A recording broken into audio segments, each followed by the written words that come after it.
listeners to the BizBlend podcast. I'm your host Sana as always, and this is the podcast where business meets bold ideas and real conversations drive meaningful growth. Now, in this episode, we are diving deep into a topic that is personally one of my of huge interests, and also this topic challenges traditional corporate hierarchies and redefines how we see leadership in the modern workplace. And listeners, our guest is a provocative voice shaking the foundation of how leadership and employment relationships have been framed for decades.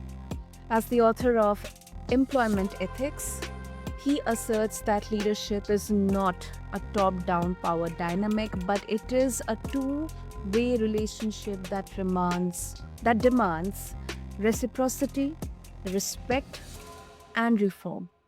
So, if you have ever felt unheard or unvalued in a professional setting, or if you are a leader who is trying to do better, this conversation is absolutely for you. And listeners, please welcome my guest, Travis Schachtner. Travis, welcome to the show. And I'm really, really excited to have you here with us. Thank you for having me. Wow. Okay, Travis, this is very interesting because you talk about leadership being a two-way dynamic instead of a top-down command, which challenges the traditional perspective, about corporate hierarchies or leadership. So, in your view, what specific behaviors um, signal a healthy leadership relationship? Um, the catch with a healthy leadership relationship is that it is based on trust, and that trust is built in a two-way street. So if your leader can make a demand of you, you should be able to make a demand of the leader, right? And that two-way balance is how that trust is built. A leader gives you a task, and then you do the task and show that you're successful at it, Mhm. and that builds trust between both parties. The current leadership dynamic is, even at it in its definition, is I tell you to do a thing, and then Mhm. you do the thing. Yep. Um, the other part to it is that um, leadership in itself, when we specifically talk leader, we are talking about a role, especially in a corporate environment. And the skills and traits that are desirable for a leader is often conflicting with what that corporation wants out of its supervisors and out of its managers. Mhm. Um, Most businesses, when they're looking at their management and their leadership, those roles are designed for, like, for example, a manager's role is to manage resources. Yep. A supervisor's role is to ensure that a task is complete. Those don't really require those interpersonal skills that a leader really brings to the table. What a leader does is their main, where they thrive is in crisis, conflict, or change. And if you don't have any of that going on, and you're just trying to maintain the status quo, you're not really practicing your leadership. What you're practicing is management. Oh, okay. Hmm. Do you have any case study or let's take it as a case study where you actually have made these observations or maybe been a part of these dynamics, where actually a leader was more into day to day managing rather than working at a larger level, at a bigger level, putting out fires, working on strategies, expansion, scaling, like the bigger stuff. Yeah. No. Well, it as you move up in a corporation, your interpersonal skills, the demand for change and stuff like that, the demand to make an impact is it grows. So Mm. you're going to need more leadership skills. But when we're talking at the front, like the front lines of management, they your managerial skills is what's really going to matter for maintaining the day-to-day activities, and you're not just you won't have the formal power to implement any major change without managing the processes within that.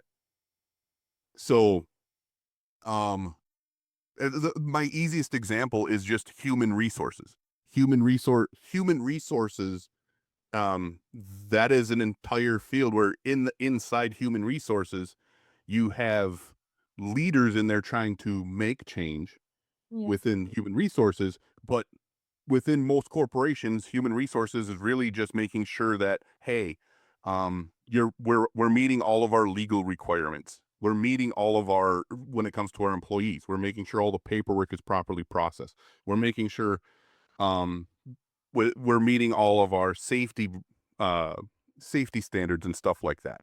If any issue comes up, we're we're making sure that it is an act, like we're investigating, and when we if some and when something happens, whether or not if somebody brings something forward, they are going to be bringing that thing forward expecting change. So the results of that might require leadership at the end, but up until that point, you're really just managing and investigating, and that's where that communication lies, because management, when you're saying you're managing stuff, it doesn't sound as cool. But when you're saying you're being a leader, it's like, And that's cool. yes, but especially when it comes from the bottom up, what ends up happening is people are assumed that people that place themselves in that leadership role then allow themselves to label everyone underneath them a follower, Mm.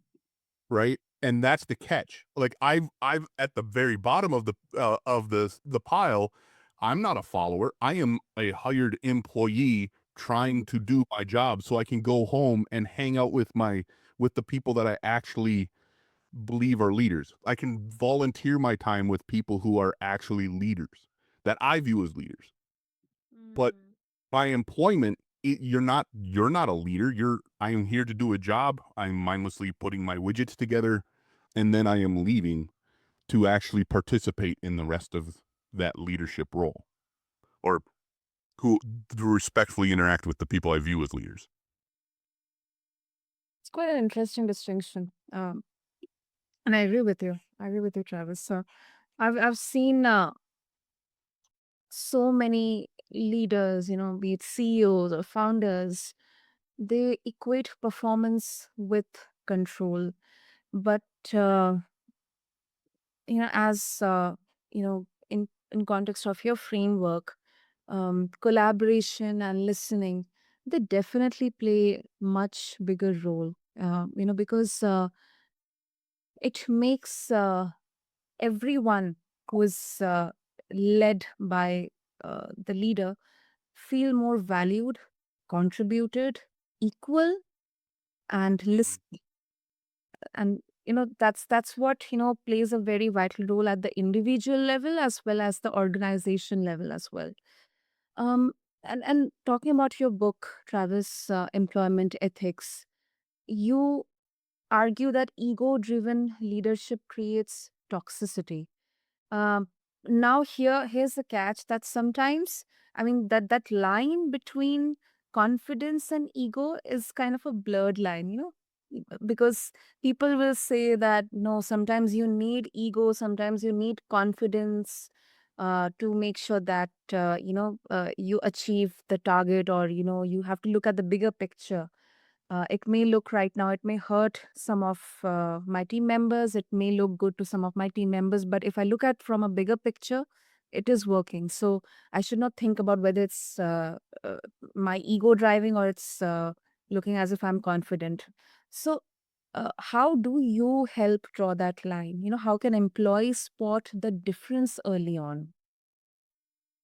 The main In my book, what I really try to highlight is that if we assume that we what I mainly try to highlight is that the base of all of this in the world of work it is that it's a transactional relationship between employees and employers. So this is before leadership comes into play. So if you want to have your employees believe in you as a leader, you need to have a respected relationship that's a two-way street. So, and where it really came from was, if all employers can say, I demand a basic level of work ethic, and work ethic is typically defined as productivity, reliability, autonomy, and collaboration. If all employers can say, I want this level of work ethic, to have a respected two-way relationship that trust can be built on, what are the basic things that all employees should be able to demand of employers? So that way, all relationships should be a two-way street. It's Mm. just that's the healthy relationship, right? Right. So if for employee or for the employer ethics side, it was we employers should be making sure that they're providing a safe and secure workspace for their employees. That Mm. they're having a responsible impact on the surrounding environment, the physical environment. So that way they can ensure the legacy of their company within the community that they're in. They're not poisoning their potential workforce. They're paying us a community supporting wage. That way the community that they're in can thrive. The small businesses in that community can thrive. And the tax base is solid. So that way they're getting educated employees when in the future.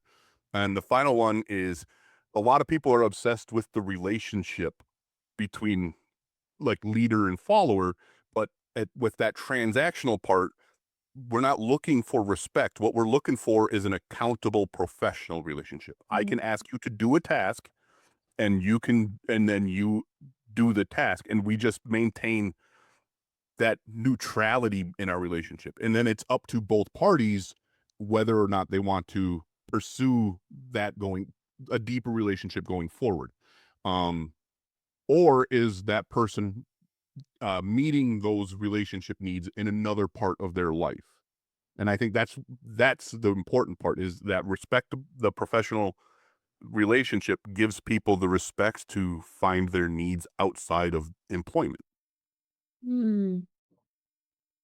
Yeah, yeah, that absolutely makes sense, Travis. Ooh, okay. So as you mentioned about the relationship, what does a reciprocal employer-employee relationship look like in practice? I mean, beyond the theory, because if I would like to, if somebody asks me, then from what I have observed or experienced, it's mostly, as you mentioned, as a employer, I'll give you the task, I'll give you the deadline, give the directions, you have to just get it done. And my job is to, take the follow-ups and make sure that it gets done. But then further levels of communication, clarity, understanding, I think that is actually rare. I mean, ideally it should be, but it rarely takes place because there are multiple factors playing their role in themselves, which may not be, in control of the employer. So, what would you say on this? There are there are multiple layers on this, what I would consider the basic accountability track, but the key component is that if you look at it as a healthy relationship, it should be that both parties are striving to meet these basic needs. Mm. In the beginning, if an employer is demanding a certain level of productivity, which I argue is the true base of employment ethics, is workers' productivity to the community supporting wage of the employer. Those two are the core component to all um relationships. But when it comes to the ethics and the boundaries between these two, is that both parties are striving to meet the needs of the other.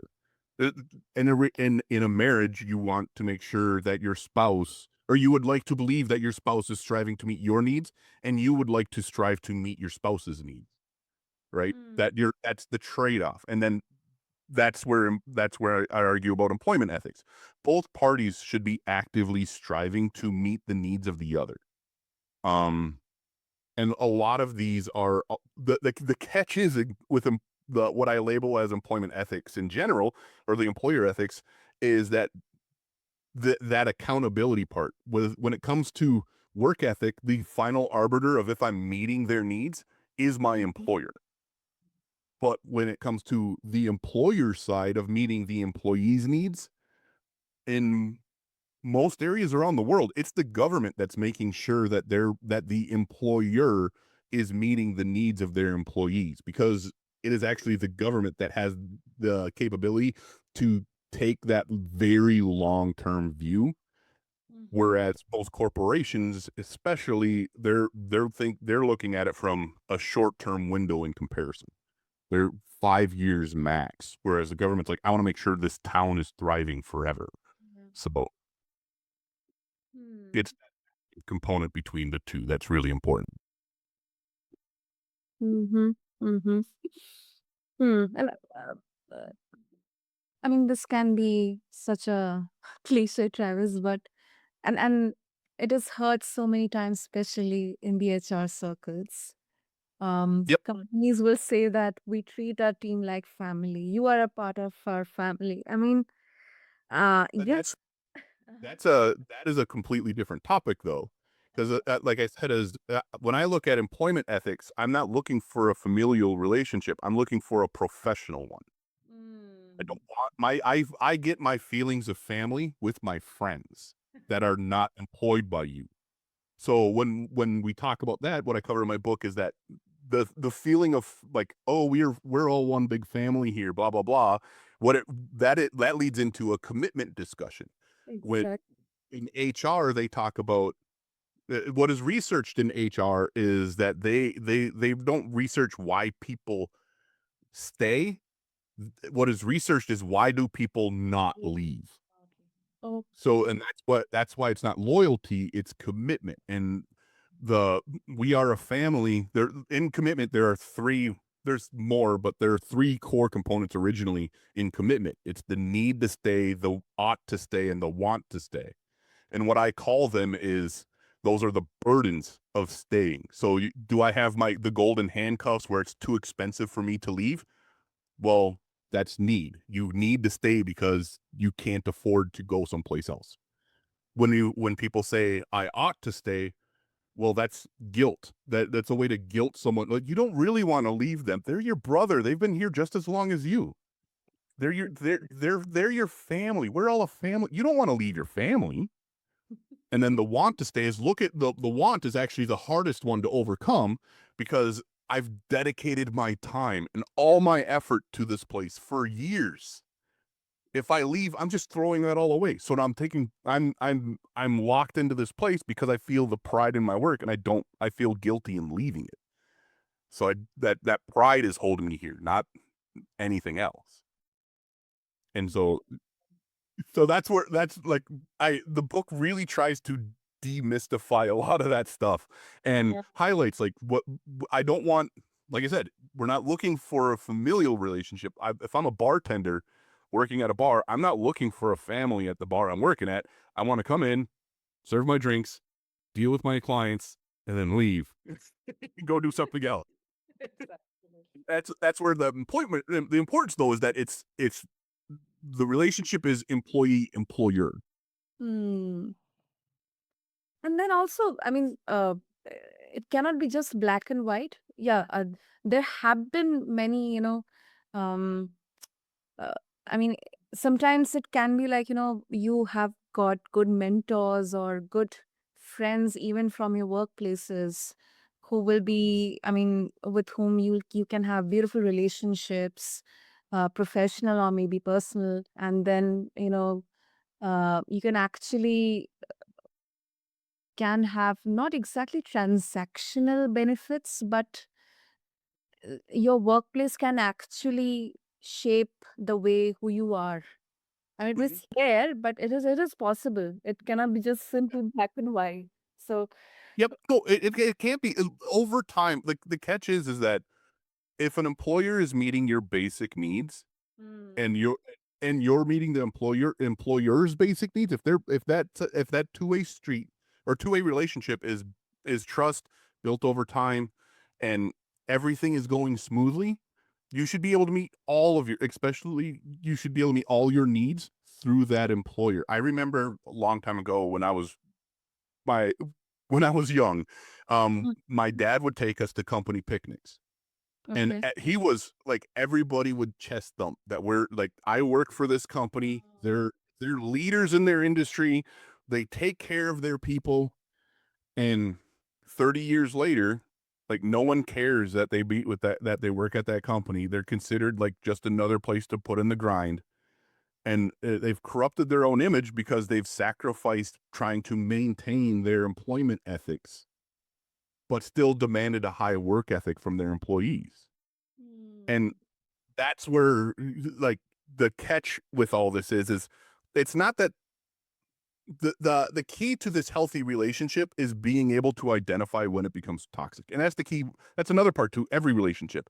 If your relationship is you need to be able to identify if your relationship is becoming toxic. If and it might be, the company cares, but they put a person who shouldn't be a manager in charge of me. True. The person doesn't qualify for this position. Mm. And that can just as easily ruin a good relationship with your employer. But if you have a problem identifying the components to how the relationship is becoming toxic, Mm-hmm. or you're just it does become toxic, but you're not going to rock the boat in any way, like that's that's where the corruption starts lying in that employment relationship. When people start saying, I'm going to finish out my time here, but I'm going to try to make sure my kids don't work here Mm. because they don't take care of us like they used to. They're and That's the corruption of that employment relationship. Hmm. Makes sense. Makes sense, Travis. Great. So before we wrap up, what advice would you give to emerging leaders who want to build ethical, mutually respectful teams from the ground up?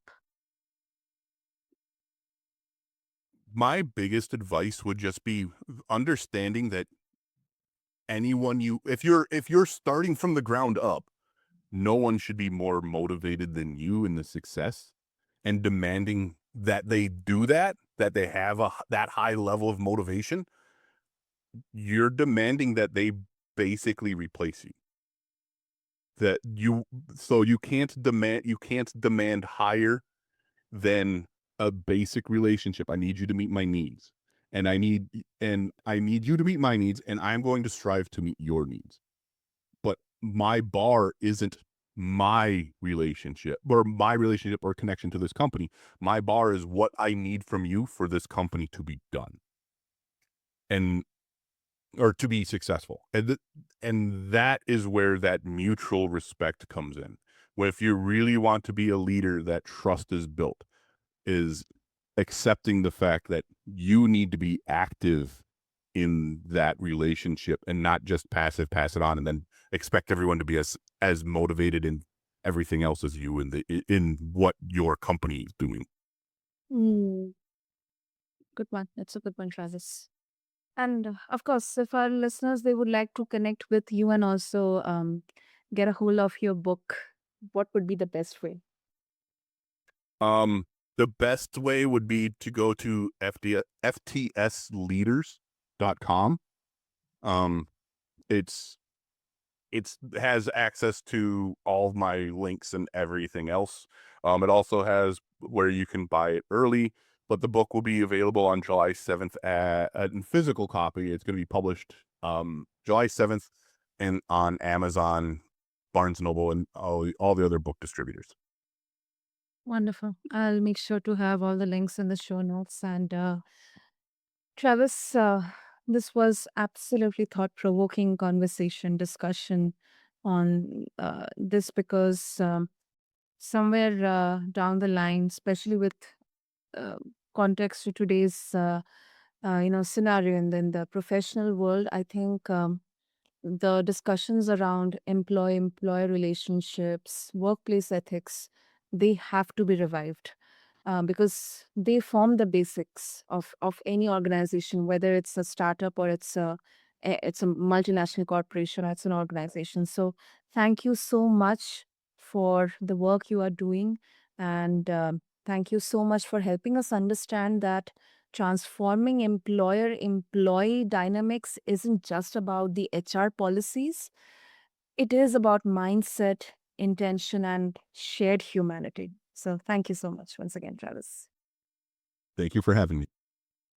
Right. So, listeners, today we have peeled back the layers of leadership and looked at what it really means to create ethical, balanced workplaces. So, if this episode resonated with you, share it with someone who is navigating leadership or just trying to survive their 9 to 5. And connect with Travis, get a hold of his book, refer to the show notes along with this episode, and don't forget to subscribe to BizBlend and follow us on all platforms because it keeps the engines running here at BizBlend. Until next time, keep blending bold ideas with better business. This is your host, Sana, signing off. Thank you.